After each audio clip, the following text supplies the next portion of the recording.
കാലിക്കറ്റ് സർവകലാശാല ഡി-സോൺ കലോത്സവത്തിനിടെ സംഘർഷത്തിൽ പോലീസിനെതിരെ നടപടി. Cherpu SHO K O. പ്രദീപിനെ സസ്പെൻഡ് ചെയ്തു.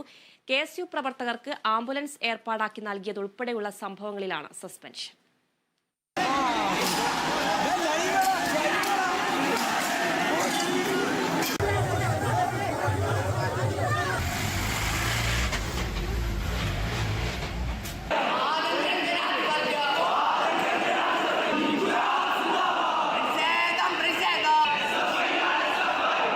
കലോത്സവത്തിനിടെയുണ്ടായ സംഘർഷം നിയന്ത്രിക്കുന്നതിലും തുടർ സംഘർഷങ്ങൾ ഒഴിവാക്കുന്നതിലും പോലീസിന് ഗുരുതര വീഴ്ചയുണ്ടായെന്ന ആരോപണം നിലനിൽക്കെയാണ് നടപടി.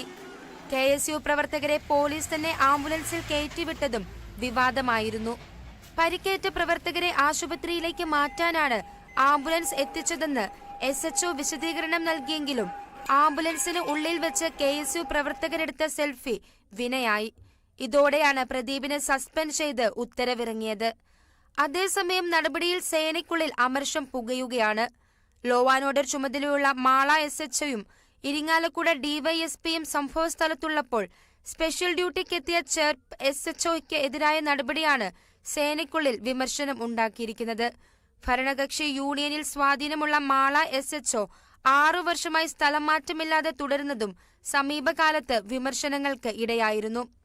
Kerala Vision News, Thrissur.